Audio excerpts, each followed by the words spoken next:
Welcome to my channel healthy food with Manjari. ఇవాళ మన staple food వచ్చేసి బ్రేక్ఫాస్ట్ వచ్చేసి ఇడ్లీ ఉంటుంది కదా.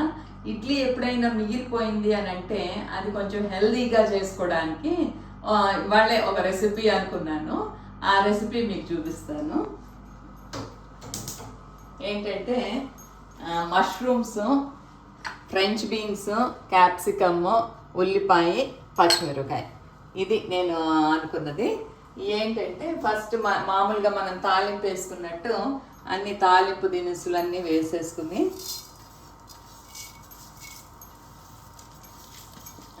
కొంచెం లైట్గా వేగించుకుని తర్వాత ఒకటొకటి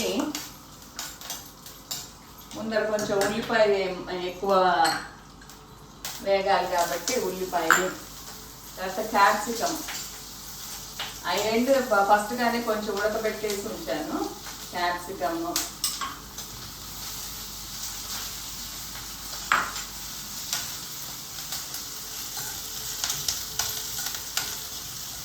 ఏదైనా కొంచెంలో ఎక్కువ వచ్చేటట్టు ట్రై చేసుకోవాలి. ఎందుకంటే పిల్లలు ఏదైనా కానీ కొంచెమే తింటున్నారు, పెద్దవాళ్ళు కూడా కొంచెం ఫుడ్ బాగా తగ్గించేశారు. కాబట్టి ఇవన్నీ ఒకే దాంట్లో వచ్చినాయి అని అంటే అది చాలా హెల్దీ కింద లెక్క వస్తుంది.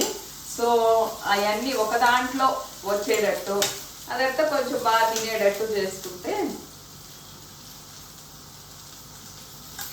మష్రూమ్స్ ఇష్టమైతే కనుక కొంచెం ఎక్కువ మష్రూమ్సే వేసుకోవాలి.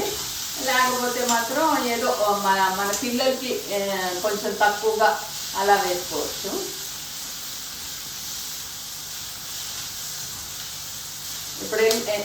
ఎప్పుడైనా కానీ కొంచెం ఫుల్లీ కుకింగ్ కంటే కానీ షాలోగా కుక్ చేస్తే దాంట్లో ఎక్కువ బెనిఫిట్స్ ఉంటాయని చెప్పేసి చైనీస్ కూడా ఎక్కువ కాకుండా తక్కువగా ఉడికించుకుంటారనమాట. ఫ్రెంచ్ బీన్స్,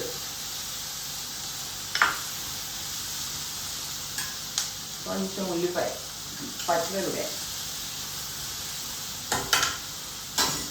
ఇవన్నీ అయ్యాక కొంచెం ఉప్పు వేయాలి.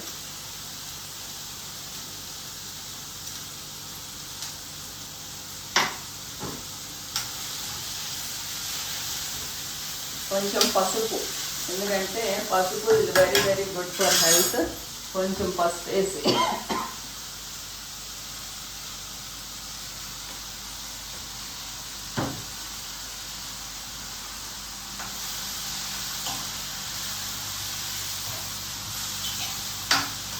చాలా ఫాస్ట్గా అయిపోద్ది కూడా.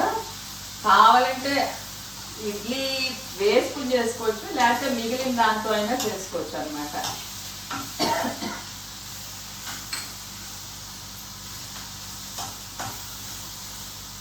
తర్వాత ఈ ఇడ్లీలో పోసుకోండి.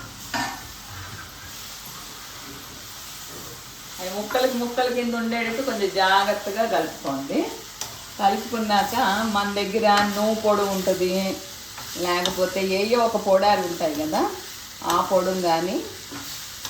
ఇప్పుడు నాకు ఇంట్లో మొన్ననే గుంటూరులో స్పెషల్ అనమాట ఇది. ఏంటంటే అది పుట్నాల పొడిలో మిరపకాయలు వేసిన ఒక పొడి చాలా ఫేమస్ అక్కడ. మొన్ననే మా మరిది నరేష్ తెచ్చుకొచ్చాడు. సో అది వేసి చూపిస్తున్నాను. చాలా రుచిగా ఉంటుంది. మామూలుగా ఇడ్లీలో తిన్నా, అన్నంలో తిన్నా కూడా చాలా రుచిగా ఉంటుంది.